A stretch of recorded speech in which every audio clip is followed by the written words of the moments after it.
कि आला सानवी तालीमी बोर्ड कराची में इंटरमीडिएट के लिए नया ग्रेडिंग सिस्टम नाफिज, इम्तिहानी निज़ाम को जदीद और शफाफ बनाने के लिए नया इकदाम है।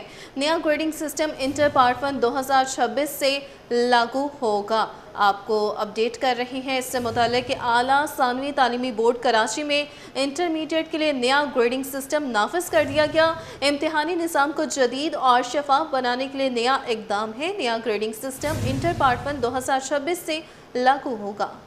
आपको अपडेट कर रहे हैं आला सानवी तालीमी बोर्ड कराची में इंटरमीडिएट के लिए नया ग्रेडिंग सिस्टम नाफिज कर दिया गया है। इम्तिहानी निज़ाम को जदीद और शफाफ बनाने के लिए नया इकदाम, नए ग्रेडिंग सिस्टम इंटर पार्ट 1 2026 से लागू होगा। इस हवाले से मज़ीद तफसीलात जान लेते हैं नुमाइंदे सैयद ज़ुबैर राशिद से। जी ज़ुबैर, बताइएगा। बिल्कुल जी, देखें, चेयरमैन आला सानवी तालीमी बोर्ड कराची फ़कीर मोहम्मद लाखों की काविशें जो है वो रंग ले आने लगी हैं। आला सानवी तालीमी बोर्ड कराची में इंटरमीडिएट के लिए नया ग्रेडिंग सिस्टम नाफिज कर दिया गया। महकमा जामियात एंड बोर्ड के अहकामात पर मुकम्मल तौर पर अमल दरामद शुरू कर दिया गया है। इम्तिहानी निज़ाम को जदीद और शफाफ बनाने के लिए नया इकदाम उठाया गया है। नए ग्रेडिंग सिस्टम इंटर पार्ट 1 2026 से लागू होगा, जबकि इंटर पार्ट 2 में नया ग्रेडिंग सिस्टम 2027 से नाफिज किया जाएगा। 96 से 100% नंबर्स पर A++ ग्रेड देने का फैसला किया गया। इंटर इम्तिहानात में U ग्रेड का भी बाकायदा इतलाक होगा। नया grading system IBCC inter board coordination commission की हिदायत के तहत नाफिज किया गया है, जबकि तमाम सरकारी व निजी कॉलेजों को नए ग्रेडिंग सिस्टम पर अमल दरामद की हिदायत आला सानवी तालीमी बोर्ड कराची की जानिब से जारी की गई है, जबकि तलबा की कारकर्दगी का मुनसिफाना जायजा नए ग्रेडिंग सिस्टम का मकसद है। जी बहुत शुक्रिया ज़ुबैर आपका अपडेट करने के लिए। तबाहाल गुल प्लाजा चारों इतराफ से सील कर दिया गया। शहर की फिजा बार में रोज़ 20 ओकबार मजीद 2 जांबक अफराद की शिनाख्त, नमाज जनाजा भी अदा कर दी गई। तर्जुमान ईदी के मुताबिक 26 मैयतें बुरसा के हवाले की गई हैं। गुल प्लाजा मुतासरीन का क्या कहना है, जानते हैं शयान अली से जो इस वक्त हमारे साथ मौजूद हैं। जी शयान, बताइएगा। जी बिल्कुल, गुल प्लाजा आने के बाद जो है हम देख रहे हैं कि मुतासरीन बड़ी तादाद में जो यहाँ पर अभी भी शिरकत करते हुए नज़र आ रहे हैं। उनकी शयान से जानिब से जो है उनके शयान अली से रब्ता बहाल करने की कोशिश करेंगे। आपको बताएं कि तबाहाल गुल प्लाजा चारों तरफ से सील कर दिया गया है। शहर की फ़ज़ा बारहवें रोज़ भी सोगवार है। शयान अली से हमारा रब्ता बहाल हो चुका है। शयान, बताइएगा इससे मुताल्लिक़। जो है इस वक्त भी हमें जो है यहाँ पर एहतजाज करते नज़र आ रहे हैं, जिस पर जो मिसिंग पर्सन हैं उनके अहल खाना भी बड़ी तादाद में शिरकत करते नज़र आए। जबकि इसके साथ साथ जो दुकानदार हैं छोटे, जो उनकी जानिब से कहा जा रहा है कि जब दुकानों के मालिकान को जो किया जा रहा है तो वहीं छोटे जो दुकानदार हैं उनको भी जो है हुकूमत की जानिब से जो है कुछ न कुछ मदद के तौर पे दिया जाए ताकि वो अपना जो है वो रोज़गार कर सकें। मेरे साथ कुछ दोस्त मौजूद हैं, इनसे बात करेंगे। क्या कहेंगे, क्या वजह है आज आप यहाँ पर एहतजाज के लिए आए? सर वजह यही है, हम गुल प्लाजा के मुतासरीन हैं, तो ऐसे बहुत से वर्कर हैं जो बेरोज़गार हुए हैं, हज़ारों में तादाद है इनकी, तो उनके लिए भी कोई पैकेज वगैरह निकाला जाए। आगे शबान है, फिर रमज़ान आ रहा है, हम लोग कहाँ जाएँ। किस चीज़ का काम करते थे? मैं कमल बेडशीट का काम करता था ग्राउंड फ्लोर पे, जो पूरा बर्बाद हो गया है। 23 सालों से यहीं जॉब करता था। अब 12 दिन से हम लोग यहीं आ रहे हैं। जो बेरोज़गार हैं, ये सारे जितने भी खड़े हैं सब बेरोज़गार हैं। हमने ग्रुप बनाए हैं, अपने सबको आगाह कर रहे हैं, सोशल मीडिया पे भी अपनी वीडियो डाल रहे हैं, लेकिन कोई बस लोग देख रहे हैं, कोई भी कुछ नहीं कर, रिस्पॉन्स भी नहीं आ रहा कोई भी। सबको जैसे ऑनरों को पैकेज दिए हैं ना, तो ऐसे ये वर्करों को ही पैकेज दिए जाए ना सर। अगर ये हमारी अपील पूरी नहीं होगी तो फिर हम भी 1200 ख़ानदान है वो हम भी रोडों पे आके बैठेंगे, फिर हम भी अपने बीवी बच्चों को रोडों पे लेकर आएंगे अगर हमारी हेल्प नहीं करी जाए। ठीक है, अच्छा क्या कहेंगे अब आप जो है वो किस तरह गुजारा कर रहे हैं, क्योंकि अभी भी 12 दिन हो गए और आपका रोज़गार छीन लिया गया है, कह सकते हैं कि जो आग पर जो है मुकम्मल तौर पे जल गया है, तो क्या कहेंगे अब किस तरह गुजारा? हम भी ऐसे ही घर में बैठे हुए हैं फ़िलहाल। इतने दिन से जब से आग लगी है यहाँ पे मुतासर हुए हैं सब, इसी तरह चल रहा है। किसी से मांग रहे हैं, किसी से क्या कर रहे हैं, कोई इस तरह घर पर चल रहा है हमारा। इसके बाद तो कोई हमारा आसरा नहीं है उस ऊपर वाले की। ठीक है, यहाँ पर कुछ और भी दोस्त हैं, इनसे बात करेंगे। आप भी कुछ बता रहे थे जब हम यहाँ पर आपसे बात करें, तो क्या कहना चाहेंगे आप, किस तरह आप जो है वो काम करेंगे और इस वक्त आपको कहीं नौकरी मिल गई है क्या? अभी तक तो नौकरी नहीं मिले, सुबह से निकला हूँ नौकरी की तलाश में। एक जगह काम मिल गया सेंटर प्लाजा में, वो 10,000 रुपये सैलरी दे रहे हैं, उससे तो गुजारा नहीं होता है ना।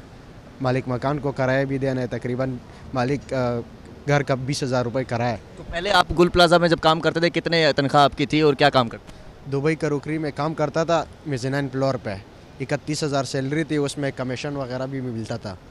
अभी जो है ना वो करोकरी का काम तो ख़त्म हो गया। कितने लोग थे आपके साथ? मेरे पास 7-8 बंदे थे। 8 बंदे थे। तो 8 के 8 महफूज निकल गए थे यहाँ से? अभी भी 6 बंदे फंसा हुए, एक इतवार का दिन निकाल दिया, उसका जनाजा हो गया। 5 बंदे भी जो है ना अभी भी फंसा हुए। ठीक है, बिल्कुल ये तमाम तर लोग जो है मेरे अकब में सूरत हाल देख सकते हैं कि ये एहतजाज करते नज़र आए और इनकी जानिब से यही कहा जा रहा है कि हमारा रोज़गार जो है वो इस गुल प्लाजा में मुकम्मल तौर पर जल गया, जिसकी वजह से काफ़ी परेशान है। और इनकी जानिब से यही कहा जा रहा है कि आगे जो वो ईद की तैयारियाँ की जा रही है, लेकिन कहीं भी अगर ये जा रहे हैं अपनी जो वो रोज़गार के हवाले से बातचीत करने, तो वहाँ पर उनको यही कहा जाता है कि ईद के बाद आए। अब ये परेशान है कि ईद तक ये किस तरह जो गुजारा करेंगे, जिसके तहत हम देख रहे हैं कि ये आज फिर यहाँ पर जो वो एहतजाज के तौर पर यहाँ पर आए और इनकी जानिब से यही मुतालबा किया जा रहा है कि सिंध हुकूमत को चाहिए कि इनकी भी जो है वो मदद की जाए ताकि ये अपने घर चला सकें। अच्छा शयान, ये बताइएगा ये सारी सिचुएशन क्रिएट है, उनकी जानिब से एहतजाज किया जा रहा है, एहतजाज में उनके क्या मुतालबात हैं ये भी बताइएगा।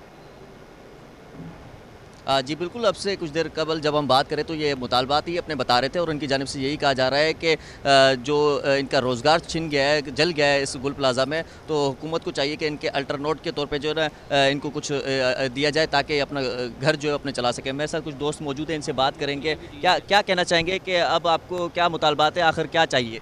सर हमारे को ये चाहिए, हमारे को फिल फोर जो है ना हमें नौकरियाँ दी जाएँ अच्छी जगहों पे। तो आप लोगों ने अभी खुद अपनी मदद आप कोशिश की? कोशिश की है सर, लेकिन मेरी तो अंदर गुल प्लाजा में 45,000 रुपये सैलरी थी। तो अब जहाँ ऑफरें आ रही हैं या जहाँ जा रहे हैं 22। शयान अली से रब्ता बहाल करने की कोशिश करेंगे। आपको बताएं कि तबाहाल गुल प्लाजा चारों तरफ से सील कर दिया गया। शहर की फ़ज़ा 12वें रोज़ भी सोगवार है। मज़ीद 2 जाँबाज़ अफराद की शनाख्त कर ली गई है। नमाज जनाजा भी अदा कर दी गई है। तर्जुमान ईदी के मुताबिक 26 मैयतें वरसा के हवाले की गई हैं। शयान अली से रब्ता एक बार फिर से बहाल हो चुका है। शयान बताइएगा उनके मुतालबात से मुतालिक। बिल्कुल, जिस तरह आप देख रहे थे कि यही इनका मुतालबात हैं कि हुकूमत से जो है मदद तलब करते हुए नज़र आ रहे हैं और इनकी जानिब से कहा जा रहा है कि ये 1200 दुकानें नहीं थी, 12 कह सकते हैं कि 12,000 जो है ख़ानदान हैं, क्योंकि इनकी जो है बड़ी तादाद जो यहाँ पर इस वक्त एहतजाज में शिरकत की वजह ये है कि ये इस वक्त बेरोज़गार है और कहा जा रहा है कि अब दोबारा इनको ज़ीरो से शुरू करना होगा, जिसके तहत ये काफ़ी परेशान है। और मुतालबा किया जा रहा है कि हुकूमत को चाहिए कि इनको अल्टरनेट कहीं ना कहीं जो है काम पर लगाया जाए ताकि ये अपने घर चला सकें।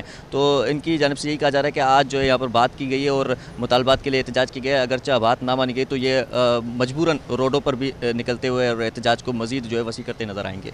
ठीक है, शयान अली बराह रास्त हमें अपडेट कर रहे थे, शुक्रिया। कि वाटर कॉरपोरेशन ने एंटी थेफ्ट सेल ख़त्म कर दिया। Revenue protection and enforcement cell कायम करने का फैसला कर लिया गया है। आपको अपडेट कर रही हैं, वाटर कॉरपोरेशन ने एंटी थेफ्ट सेल ख़त्म कर दिया है। Revenue protection and enforcement cell कायम करने का फैसला भी कर लिया गया। वाटर कॉरपोरेशन ने एंटी थेफ्ट सेल ख़त्म कर दिया। Revenue protection and enforcement cell कायम करने का भी फैसला कर लिया गया है। आपको अपडेट कर रहे हैं, वाटर कॉरपोरेशन ने एंटी थेफ्ट सेल ख़त्म कर दिया है। Revenue protection and enforcement cell कायम करने का फैसला कर लिया गया है।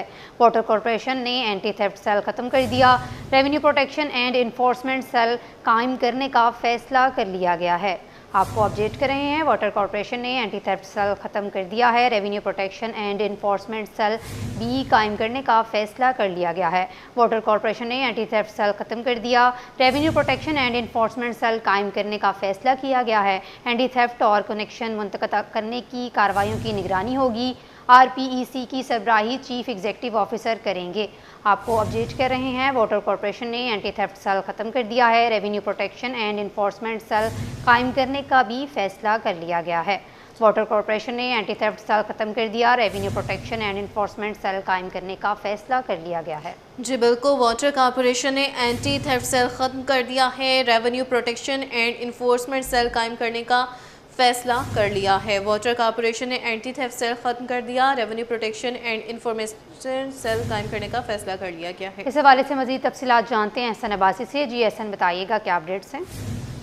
जी बिल्कुल, वाटर कॉरपोरेशन का एक इंतहाई अहम महकमा था एंटी थेफ्ट सेल, जिसको MD वाटर कॉरपोरेशन की हिदायत पे जो है वो एक एलामिया जारी किया गया है, जिसमें उस महकमे को जो है वो मुकम्मल तौर पे एंटी थेफ्ट सेल को ख़त्म कर दिया है। और उसके बाद जो है वो revenue protection and enforcement cell का नया कायम कर दिया गया है। सेल जो पानी चोरी की रोकथाम और रिकवरी बेहतर बनाने के लिए जो है तश्कील दिया गया। एंटी थेफ्ट सेल की जानिब से जो गैर कानूनी कनेक्शन और दीगर कार्रवाइयाँ की जाती थी, अब वो RPEC नामी जो नया सेल का कयाम किया गया है। अब ये तमाम तर जिम्मेदारियां जो है वो इस सेल पे आयद होती हैं। एंटी थेफ्ट और कनेक्शन मुनक़ता करने की कार्रवाइयों की मरकजी निगरानी जो है वो RPEC जो नया कायम करता सेल है वो करेगा, जिसकी सरबराही जो है MD CEO अहमद अली सिद्दीकी करेंगे, जबकि chief operating officer, chief commercial officer और चीफ सिक्योरिटी ऑफिसर और सीनियर डायरेक्टर RRG जो है वो इस तमाम मामलात की निगरानी करेंगे जो कमेटी मेंबरान हैं। और इसमें कन्वीनियर जो है वो MD वाटर कॉर्पोरेशन खुद होंगे, जबकि सीनियर डायरेक्टर RRG भी सेल का जो है वो इसका हिस्सा होंगे। जबकि इस बार जो ये कमेटी तश्कील दी गई है एंटी थेफ्ट सेल को खत्म करने के बाद, तो उसमें एलामिया में ये भी वादे किया गया है कि अजला और टाउन की सतह पर खुसूसी स्क्वाड जो है वो तश्कील देने की हिदायत की गई है। चीफ इंजीनियर ऑपरेशंस और सीनियर डायरेक्टर RRG इस तमाम तर मामले की निगरानी करेंगे। फील्ड की सतह पर जिम्मेदार जो होगा, जिस इलाके में गैर कानूनी कनेक्शन होगा या वहाँ पे पानी चोरी की कार्रवाइयाँ की जा रही होंगी, वहाँ का जो जिम्मेदार है वो डिप्टी डायरेक्टर रेवेन्यू और टाउन के जो एक्सीएन है उसको जिम्मेदार ठहराया जाएगा। जी एहसन अब्बासी हमें अपडेट कर रहे थे, आपका शुक्रिया।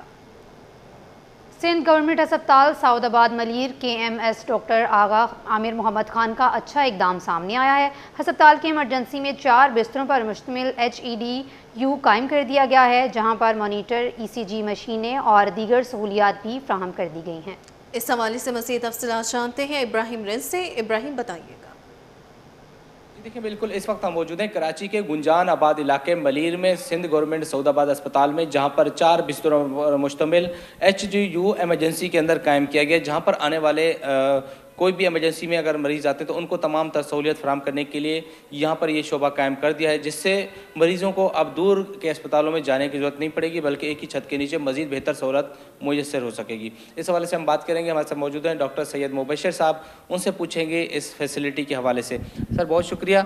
वाले साहब, सर क्या कहेंगे, क्या फैसिलिटी है यहाँ पर इमरजेंसी में शुरू की गई है? अच्छा जी, देखें ये हमारा जैसे कि इन्होंने फरमाया कि हमारा गुंजान आबाद इलाका है, तो इसको देखते हुए हमारे जो MS साहब हैं, आगा आमिर साहब, उन्होंने इसको इस्टेब्लिश करवाया है HDU को, जो कि 4 बेडेड पर मुश्तमिल है। हमारे पास मॉनिटर मौजूद है, सक्शन मशीन मौजूद है और एमरजेंसी ट्रॉली मौजूद है। तो उमूमन जो पेशेंट हमारे पास RTA के साथ आते हैं, रोड ट्रैफिक एक्सीडेंट के, आपको पता है कि उनकी हालत सही नहीं होती है, तो उसको हम यहाँ पे इनिशियल ट्रीटमेंट देते हैं, सारी चीज़ें करते हैं। इस तरह बच्चे जो आप पीड्स के आते हैं तो उनको स्ट्रोक हो जाता है या फॉर एग्जांपल उनको फिट्स पड़ रहे होते हैं, तो उसको हम यहाँ पे ट्रीट करते हैं। बहुत सारे पेशेंट बिल्कुल गैस्ट्रिक में आते हैं, CPR और वो सब सहूलियत यहाँ पे मौजूद होती हैं। तो जब से ये इंस्टीट्यूट खुला है या ये जो हमारा HDU खुला है, तो हम बहुत सारे पेशेंट्स को इस तरह से फैसिलिटेट कर देते थे और उनको इनिशियल ट्रीटमेंट देकर अगर हमें खुदा न खास्ता लगता है कि इनको रेफ़र करना है, तो इमीडिएटली हमारे पास एम्बुलेंस मौजूद होती है, उसके थ्रू हम उनको रेफ़र कर देते हैं जिना या सिविल हॉस्पिटल अकॉर्डिंगली। एमरजेंसी का स्टाफ भी मुकम्मल अलर्ट है, अद्वियात भी, और साथ साथ ECG की सहूलत भी मौजूद है? जी जी बिल्कुल, जैसे कि आप देख सकते हैं ये ECG की मशीन भी हमारे मौजूद है। स्टाफ सारा माशाल्लाह से हमारे पास वेल ट्रेंड मौजूद है, सारा BLS ACLS जो आपको जानते हैं वो सब किए हुए होते हैं। और दूसरा मेडिसिन सारी अवेलेबल है। हम कोई कोशिश यही होती है कि हम कोई मेडिसिन बाहर से ना मंगवाएं, ख़ास तौर पर इमरजेंसी की मेडिसिन, क्योंकि आपको पता है कि कोई भी पेशेंट अगर इमरजेंसी में आता है तो उसको जो है इमीडिएट ट्रीटमेंट करनी पड़ती है। तो अल्लाह का शुक्र है कि यहाँ पर सब मेडिसिन अवेलेबल हैं। ठीक है, बहुत शुक्रिया। डॉक्टर सैयद मुबशर साहब ने तफसीली बताया कि अस्पताल के MS डॉक्टर साहब की हिदायत पे ये तमाम तर सहूलियात जो है वो मुफ्त फराम की जा रही हैं और एमरजेंसी में आने वाले मरीज़ों को दिल की पट्टी जो ECG है वो समेत दीगर तमाम तर सहूलियात भी मुफ्त फराम की जा रही हैं। अब मरीज़ों को दूर जाने की ज़रूरत नहीं है, बल्कि एक ही छत के नीचे तमाम तर सहूलियात मुफ्त फराम करने का सिलसिला शुरू हो चुका है। खबर आपको दें कि पड़ोसी मुल्क में नए वायरस निपाह के केसेस सामने आने का मामला है। डायरेक्टर हेल्थ सिंध ने सूबे भर के अस्पतालों और DHOs समेत मुतल्लिका इदारों को अलर्ट भी जारी कर दिया है। इस हवाले से मज़ीद तफसीलात जानते हैं इब्राहिम रिंस से। जी इब्राहिम, बताइएगा क्या अपडेट्स हैं आपके पास? जी देखिए, बिल्कुल अपडेट यह है कि पड़ोसी मुल्क में नए वायरस के केसेस सामने आने के मामले पर डायरेक्टर जनरल हेल्थ सिंध ने एडवाइजरी जारी कर दी है और उनका कहना है कि पाकिस्तान में नया वायरस का भी कोई केस सामने नहीं आया, लेकिन एहतियाती तदाबीर अपनाने के लिए उन्होंने एडवाइजरी जारी कर दी है और इस नए वायरस के हवाले से तमाम अस्पतालों के MS और डायरेक्टर को हिदायत जारी कर दी है कि वो इससे निपटने के लिए इकदाम करें। जबकि इसके अलावा वफाकी वजारत सेहत की जानिब से भी तमाम एंट्री पॉइंट्स और जो बॉर्डर हेल्थ सर्विसेज है उनको भी अहकाम दिए गए कि जो भी अफराद आ रहे हैं उनकी मुकम्मल तौर पर स्क्रीनिंग की जाए, जब क्योंकि निपाह जो वायरस है ये जानलेवा ज़ूनोटिक बीमारी है जो इंसानों में मुंतकिल हो सकती है और जानवरों से इंसानों में भी मुंतकिल हो सकती है। तो इस हवाले से तमाम अस्पतालों की इंतजामिया जो है वो इस अलर्ट रहे और इस हवाले से तमाम अस्पतालों के अंदर जो है मुकम्मल तौर पर इंतजाम भी किए जाए। लेकिन अभी तक ये वायरस जो है उसके सामने नहीं आया, लेकिन इसकी जो नए वायरस की इब्तदाई अलामात हैं उसमें बुखार, सर में दर्द, खांसी, जिस्म में दर्द और दीगर जो है वो अलामात शामिल हैं। और माहिरीन का कहना है कि ये जो वायरस है ये जानवरों से इंसानों में और इंसानों से इंसानों में मुंतकिल हो सकता है आसानी से और जिससे जान भी जा सकती है और खास तौर पर काफ़ी हद तक पेचीदगी भी हो सकती है। तो लिहाजा तमाम आवाम को चाहिए कि इस हवाले से एहतियाती तदाबीर अपनाएं, जबकि इसके अलावा तमाम जो अस्पताल का अमला है उसको अलर्ट रहने की मुकम्मल तौर पर हिदायत की गई है। जी शुक्रिया इब्राहिम आपका अपडेट करने के लिए। कराची में डकैती की बड़ी वारदात। पाक कॉलोनी के इलाके में मुसल्लह डाकू घर से 2.5 करोड़ का सोना और कैश लूट कर फरार हो गए। पुलिस ने तफ्तीश शुरू कर दी। पाक कॉलोनी बड़ा बोर्ड के करीब घर में मुबैना डकैती की वारदात में मुलजमान 40 तोला से जायद सोना, 10 लाख रुपए नकदी और कीमती सामान के अलावा कीमती घड़ियां भी ले उड़े। पुलिस और क्राइम सीन यूनिट ने मौके से शवाहिद इकट्ठे कर लिए। वाक़े की रिपोर्ट पाक कॉलोनी थाने में दर्ज करवा दी गई। पुलिस के मुताबिक इब्तदाई तफ्तीश में कुछ शवाहिद मशकूक पाए गए हैं। घर की दीवार को कूद कर अंदर आने के शवाहिद नहीं मिल सके। मुमकिन तौर पर घर के दरवाजे से डाकू अंदर आए। मुतासरा ख़ानदान के सरबराह का माजी में कारखाना था जो बंद हो चुका। घर की बहू नाइट शिफ्ट में अस्पताल में, जबकि बेटा गवर्नमेंट फैक्ट्री में नौकरी करते हैं। कराची बचाओ मुहिम के सिलसिले में MQM पाकिस्तान का राब्ते तेज़ करने का फैसला। MQM पाकिस्तान का वफ्द रवा हफ्ते से मुख्तलिफ सियासी जमातों से राब्ते शुरू करेगा। कराची स्ट्रेटजिक डेवलपमेंट प्लान 2020 पर अमल दरामद न होने से मुतल्लिक तमाम जमातों के सामने तहफ़्फ़ुज़ात रखे जाएंगे। जी बिल्कुल, सराय के मुताबिक अवामी मसाइल पर MQM पाकिस्तान ने एहतजाज पर भी गौर शुरू कर दिया है। MQM की जानिब से जल्द जनरल वर्कर्स इजलास भी बुलाया जाएगा, जिसमें कारकुनान ने एहतजाज की तैयारियों की हिदायत भी जारी की है। सर्द मौसम में शहरी गैस और बिजली के दोहरे अज़ाब में मुब्तला है। मुख्तलिफ इलाकों में गैस की तवील बंदिश के बायस खाना पकाना भी मुश्किल हो गया, जबकि बिजली की लोड शेडिंग ने मुश्किलात में मज़ीद इजाफा कर दिया है। मलीर, कोरंगी और सिटी एरिया समेत मुतादिद इलाके मुतासिर हैं। शहरियों का कहना है कि गैस बंदी से घरेलू अमूर मुतासिर होते हैं, जबकि तर्जुमान सुई सदरन के मुताबिक रात 10 से सुबह 5 बजे तक लोड मैनेजमेंट की जाती है ताकि दिन में बेहतर प्रेशर फ्राहम किया जा सके। दूसरी जानिब मुख्तलिफ इलाकों में 4 से 10 घंटे तक बिजली बंदिश की शिकायत हैं, जबकि तर्जुमान के इलेक्ट्रिक का दावा है कि शहर के 70% इलाकों में बिजली की बिला तातुल फ्राहमी जारी है। फिल्म स्टार लैला की कराची आमद। अदाकारा लैला ने बरसगीर की अजीम गुलकारा मलका तरन्नुम नूरजहां को शानदार खराज अकीदत पेश किया, जिसने तकरीब को यादगार बना दिया। सिटी 21 से खुसूसी गुफ्तगू में लैला ने फिल्म इंडस्ट्री के मुस्तकबिल पर खुलकर बात की। उनका कहना था कि पाकिस्तानी फिल्म इंडस्ट्री के रोशन मुस्तकबिल के लिए लाहौर और कराची की तफरीक ख़त्म करना बहुत ज़रूरी है।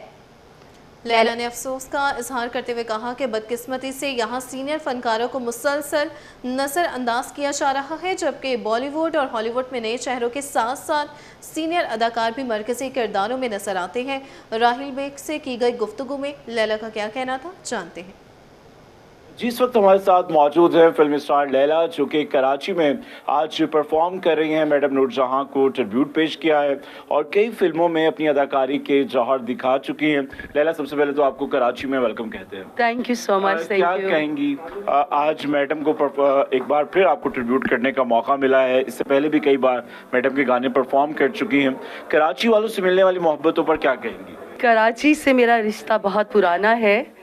मैंने अपनी जो पहली फिल्म की शूट की थी, राजू बन का जेंटलमैन, सैयद नूर साहब उनके डायरेक्टर थे, तो उस फिल्म की शूट कराची में हुई थी। इनफैक्ट पूरी फिल्म कराची में बनी थी और कराची वाले बहुत प्यार करते हैं। मैं भी कराची वालों से बहुत प्यार करती हूँ, that's why I am here. और मैडम नूरजहां को ट्रिब्यूट पेश करना, मैं कहती हूँ कि I am very lucky person कि मुझे बार बार मौका मिलता है। पास्ट में भी I have done madam Noorjahan songs और आई एम वेरी हैप्पी। अभी एक गाना करके आ रही हूँ और मेरे साथ परफॉर्म किया है। जी मोहन, क्या कहेंगे लैला के साथ परफॉर्मेंस का एक्सपीरियंस कैसा? लैला के साथ परफॉर्मेंस का मुझे मौका जब मिला, लैला और मेरी केमिस्ट्री बहुत अच्छी मैच करती है। हम लोगों ने विदाउट एनी कोरियोग्राफर परफॉर्म किया है। बहुत ज़बरदस्त किया है। लैला, क्या कहेंगी, एक दौर था जिस दौर में आपने फिल्मों में काम किया है, दाएं बाएं सब सिनेमा में रौनकें, अब जो फिल्में आ रही हैं साल में कोई 3 या 4 फिल्में, और जिस वक्त आप लोग कर रही थी 300-400 फिल्में रिलीज़ होती थी, तो उस दौर को कितना मिस करती हैं? बहुत ज़्यादा मिस करती हूँ। मैं ये समझती हूँ कि जाते जाते वो दौर जो था हमारा नाम बना गया, ऐसा नाम बन गया कि लाइक आप देख लें जो आज से 20 साल पहले की जो स्टार्स हैं और जो फिल्में बनती थी और वो जो नाम है, वो जो माशाल्लाह जो नाम बन गए हैं। आई एम वेरी लकी कि मैं अच्छे वक्त में आ गई जब फिल्म इंडस्ट्री खात्मे की तरफ थी और बिग डायरेक्टर्स के साथ काम करने को मिला। आप शमीम आरा, सैयद नूर साहब, आप Sangeeta, I mean so many big names.